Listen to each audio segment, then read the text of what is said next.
नमस्कार दोस्तों, इस न्यूज़ में हम डिस्कस करेंगे कि 1 जुलाई 2022 से इनकम टैक्स एक्ट में कौन से नए बदलाव हो गए हैं। दोस्तों, यदि अभी तक आपने अपने पैन को आधार से लिंक नहीं किया है तो 1 जुलाई 2022 से आपको 1000 रुपीज़ फ़ाइन पे करना होगा। इससे पहले ये फ़ाइन 500 रुपीज़ था।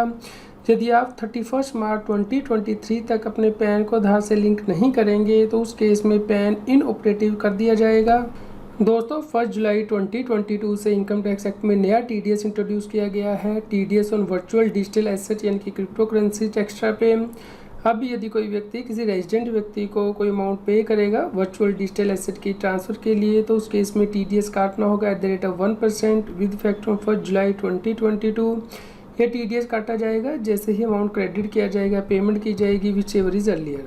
लेकिन इस केस में देखा जाएगा कि क्या व्यक्ति स्पेसिफाइड पर्सन है, यानी कि जो व्यक्ति पेमेंट कर रहा है यदि वो इंडिविजुअल एचयूएफ है जिसकी कोई इनकम ही नहीं है बिजनेस एंड प्रोफेशन से, या फिर इंडिविजुअल और एचयूएफ है जिसकी के बिजनेस से इनकम है और ग्रॉस टर्नओवर 1 करोड़ रुपए से ज़्यादा नहीं है, या फिर प्रोफेशन के केस में 50 लाख रुपए से ज़्यादा नहीं है, तो उस केस में उसे टीडीएस तभी काटना है यदि वो जो पेमेंट करेगा वो 50,000 रुपीज़ से ज़्यादा हो जाएगी ड्यूरिंग द फाइनेंशियल ईयर। यदि कोई और व्यक्ति है इसके अलावा तो उस केस में उसे टीडीएस काटना है यदि वो पेमेंट कर रहा है 10,000 रुपये से ज़्यादा ड्यूरिंग द फाइनेंशियल ईयर। दोस्तों, जो वर्चुअल डिजिटल एसेट है उसकी ट्रांसफ़र पे आपको टीडीएस नेट बेसिस पे काटना है, यानी कि जीएसटी या फिर चार्जेस को एक्सक्लूड करने के बाद जो नेट अमाउंट है उसके ऊपर टीडीएस काटना है। यदि पेमेंट किसी गेटवे को यूज़ करके की जा रही है, मान लीजिए एबीसी गेटवे जिसको यूज़ करके पेमेंट की जाएगी, तो उस केस में टीडीएस बायर को ही काटना है, यानी कि XYZ को ही काटना है जो पेमेंट कर रहा है।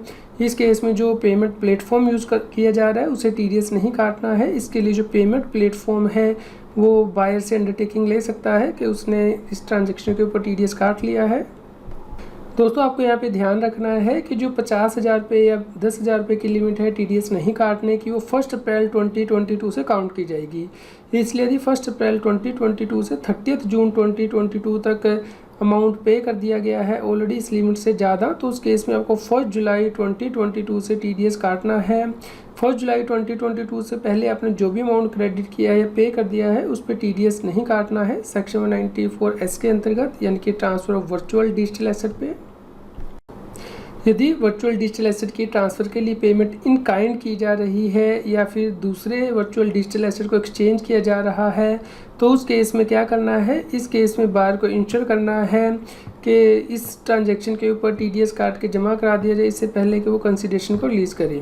यदि वर्चुअल डिजिटल एसेट को दूसरे डिजिटल एसेट से एक्सचेंज किया जा रहा है तो इस केस में दोनों को ही टीडीएस काटना होगा, यानी कि बायर को भी सेलर को भी, क्योंकि इस केस में जो है दोनों ही बायर हैं इस केस में ट्रांजैक्शन में, क्योंकि एक एसेट को दूसरे एसेट से एक्सचेंज किया जा रहा है। तो इसके लिए नए टीडीएस फॉर्म जो है नोटिफाई किया गया है, फॉर्म नंबर 26QE। जो व्यक्ति स्पेसिफाइड पर्सन है और जो व्यक्ति स्पेसिफाइड पर्सन नहीं है, यानी कि जिसकी टर्नओवर 1 करोड़ से ज़्यादा है बिजनेस से और प्रोफेशन से 50 लाख से ज़्यादा है, उसके फॉर्म नंबर 26Q में टीडीएस रिटर्न फाइल करनी है। इसके अलावा इनकम टैक्स एक्ट में नया सेक्शन 194R इंसर्ट किया गया 1 जुलाई 2022 से, जिसके अंतर्गत के आपको टीडीएस काटना होगा यदि आप बिजनेस एंड प्रोफेशन कर रहे हैं और किसी रेजिडेंट व्यक्ति को कोई बेनिफिट या फिर परक्विजिट प्रोवाइड करते हैं। इस केस में आपको 10% टीडीएस काटना है वैल्यू और एग्रीगेट वैल्यू ऑफ बेनिफिट और परक्विजिशन, लेकिन टीडीएस काटने की आवश्यकता नहीं होगी इंडिविजुअल और एचईएफ को जिसकी के टोटल सेल या ग्रोस सीड बिजनेस से 1 करोड़ से एक्सीड नहीं होती है या प्रोफेशन से 50 लाख से ज़्यादा नहीं होती है during the financial immediately preceding the financial year जिसमें के बेनिफिट या परक्विजिट प्रोवाइड किए गए हैं। यानी कि आप फाइनेंशियल ईयर 22-23 की लिमिट देखेंगे तो फाइनेंशियल ईयर 21-22 में आपकी टर्नओवर इस अमाउंट से ज़्यादा नहीं होनी चाहिए। यदि बेनिफिट या परक्विजिस इन काइंड में प्रोवाइड किया जा रहा है तो भी आपको टीडीएस काटना होगा, क्योंकि इनकम टैक्स एक्ट का सेक्शन 94R ये कहता है कि भले ही अमाउंट इन काइंड में पे किया जाए या पार्टली इन कैश या पार्टली इन काइंड हो तब भी आपको टीडीएस काटना है यदि आप किसी व्यक्ति को बेनिफिट या परक्विजिट प्रोवाइड करेंगे। सेक्शन 194R के अंतर्गत टीडीएस काटा जाएगा भले ही जो है कैपिटल एसेट के रूप में कोई बेनिफिट या परक्विजिट प्रोवाइड किया जाए, जैसे कि कोई लैंड या फिर कार एक्स्ट्रा, जैसे कि यहाँ पे एग्जांपल के साथ समझाया गया है। मान लीजिए कोई rent free accommodation furniture fixture director को दिया जाता है तो डायरेक्टर के हैंड में टैक्सेबल है, या फिर कार दी जाती है तो ये भी टैक्सेबल होती है। इसलिए यहाँ पे जो व्यक्ति दे रहा है बेनिफिट या परक्विजिट उसे नहीं देखना है कि रिसिपिएंट के हैंड में टैक्सेबल है या फिर नहीं। इस केस में भले ही कैपिटल एसेट के रूप में बेनिफिट या परक्विजिट दिया जा रहा है, टीडीएस की प्रोविजन एप्लीकेबल होंगी। यहाँ पे आपको ध्यान रखना है कि यदि कोई सेल डिस्काउंट, कैश डिस्काउंट या रिबेट दी जाती है तो उसके ऊपर टीडीएस की प्रोविजन एप्लीकेबल नहीं होंगी। लेकिन यदि फ्री सैंपल दिए जाते हैं तो उस केस में टीडीएस एप्लीकेबल होगा सेक्शन 94R के अंतर्गत, क्योंकि माना जाएगा कि आपने बेनिफिट या परक्विजिट प्रोवाइड किया है। इसी प्रकार नीचे दिए गए केस में टीडीएस एप्लीकेबल होगा। मान लीजिए कोई व्यक्ति किसी को इंसेंटिव देता है कैश या काइंड में, जैसे कि car, TV, computer, gold coin, mobile phones. इसी प्रकार यदि कोई व्यक्ति ट्रिप को स्पॉन्सर करता है किसी भी व्यक्ति के या उसके रिलेटिव को, या फिर फ्री टिकट किसी इवेंट के लिए दिए जाते हैं, या फिर डॉक्टर्स को या फिर मेडिकल प्रैक्टिशनर को फ्री सैंपल प्रोवाइड किए जाते हैं, तो उस केस में टीडीएस की प्रोविज़न एप्लीकेबल होंगी। यहाँ पे आपको ध्यान रखना है कि हो सकता है बेनिफिट या परक्विजिट किसी ओनर, डायरेक्टर या एम्प्लॉई के द्वारा यूज़ की जाए किसी रिसिपिएंट एंटिटी के, तो उस केस में आपको टीडीएस रिसिपिएंट एंटिटी का काटना है। जैसे कि यदि कोई व्यक्ति एम्प्लॉई है किसी हॉस्पिटल में तो उस केस में आप उसे फ्री सैंपल देते हैं, मान लीजिए किसी डॉक्टर को, तो उस केस में आपको टीडीएस हॉस्पिटल का काटना है, ना कि डॉक्टर का, क्योंकि इस केस में जो डॉक्टर है वो तो एम्प्लॉई ही है हॉस्पिटल का, इस कैपेसिटी में ही वो ये बेनिफिट या परक्विजिट ले रहा है। यहाँ पे आपको ध्यान रखना है कि टीडीएस काटने की आवश्यकता नहीं है यदि बेनिफिट या परक्विजिट प्रोवाइड किया जाता है किसी गवर्नमेंट एंटिटी को, जैसे कि गवर्नमेंट हॉस्पिटल को, जो कि बिजनेस एंड प्रोफेशन नहीं कर रहा है।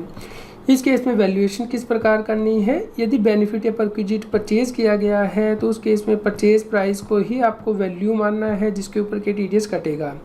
लेकिन यदि कोई व्यक्ति मैन्युफैक्चरर है, उस आइटम को मैन्युफैक्चर करता है, तो उस केस में जो प्राइस वो अपने कस्टमर से चार्ज करता है वो प्राइस आपको वैल्यू लेनी है बेनिफिट और परक्विजिट की, जिसके ऊपर के टीडीएस कटेगा। यहाँ पे ये भी ध्यान रखना है कि जीएसटी को इंक्लूड नहीं किया जाएगा वैल्यूएशन के पर्पज़ के लिए, यानी कि टीडीएस काटने के लिए इनकम टैक्स एक्ट के अंतर्गत।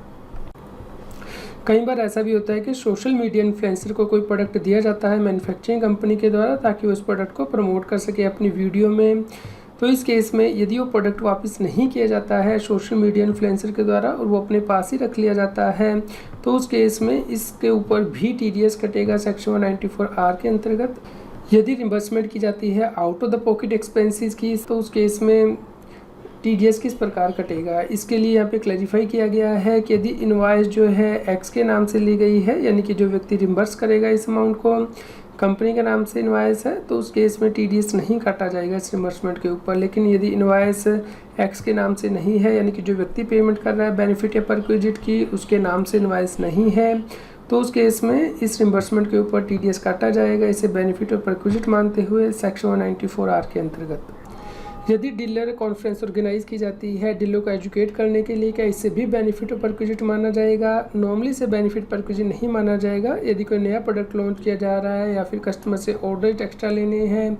लेकिन नीचे दिए गए केस में से बेनिफिट और परक्विजिट माना जाएगा, जैसे कि एक्सपेंस इनकर किए जाते हैं लेजर ट्रिप पे, जहाँ पे कि बिजनेस कॉन्फ्रेंस के दौरान ये भले ही प्रोवाइड किए जाएँ, या फिर जो डीलर है या फिर बिजनेस कॉन्फ्रेंस में व्यक्ति आ रहे हैं उनके फैमिली मेम्बर्स के ऊपर एक्सपेंडिचर इनकर किया जाता है, या फिर कॉन्फ्रेंस के पहले या कॉन्फ्रेंस के बाद जो है एक्सपेंडिचर इनकर किया जाता है पार्टिसिपेंट पे, तो इससे भी बेनिफिट और परक्विजिट मान के टीडीएस काटना है। यदि बेनिफिट या परक्विजिट इन काइंड में प्रोवाइड किया जाता है तो उस केस में जो व्यक्ति प्रोवाइड कर रहा है उसे इंश्योर करना है कि इसके ऊपर टीडीएस जो है वो जमा कर दिया जाए। इसके लिए जिस व्यक्ति को प्रोवाइड किए जा रहे हैं उससे वो चालान कॉपी मांग सकता है कि इसके ऊपर जो टीडीएस है वो डिपॉजिट कर दिया गया है, और उसे टीडीएस की रिटर्न में रिपोर्ट करेगा फॉर्म नंबर 26Q में। या फिर जो व्यक्ति बेनिफिट या परक्विजिट प्रोवाइड कर रहा है वो खुद इसके ऊपर टीडीएस पे कर सकता है, लेकिन ये जो टीडीएस पे कर रहा है इससे भी बेनिफिट और परक्विजिट मानना है आपको, और इसे भी इंक्लूड करना है टीडीएस काटने के लिए, और इसकी रिपोर्टिंग टीडीएस रिटर्न में करनी है। यदि 1 जुलाई 2022 से पहले जो बेनिफिट या परक्विजिट प्रोवाइड कर दिए गए हैं उसे भी आपको काउंट करना है। जो 20,000 रुपीज़ की आप लिमिट चेक करेंगे तो यदि ये लिमिट ऑलरेडी क्रॉस हो चुकी है तो 1 जुलाई 2022 से आपको बेनिफिट अपर एक्विजिट पे TDS काटना है। जो बेनिफिट 30 जून 2022 से पहले प्रोवाइड किए जा चुके हैं उसके ऊपर TDS की प्रोविज़न एप्लीकेबल नहीं होंगी। उम्मीद करते हैं दोस्तों आपके लिए यह न्यूज़ यूज़फुल रही होगी। आप इन सर्कुलर को डाउनलोड कर सकते हैं। इनके लिंक इस न्यूज़ की वीडियो डिस्क्रिप्शन में दिए गए हैं। कृपया लाइक कीजिए और शेयर कीजिए ताकि सभी लोगों तक ये जानकारी पहुंच पाए। यदि आप इस चैनल को सपोर्ट करना चाहते हैं या फिर आपकी कोई इनकम टैक्स और GST की क्वेरी है तो आप सुपर थैंक्स बटन को यूज़ करके वो पूछ सकते हैं ताकि हम जल्द से जल्द आपकी क्वेरी का जवाब दे पाएँ। रेगुलर GST और टैक्स अपडेट के लिए इस चैनल को सब्सक्राइब करें।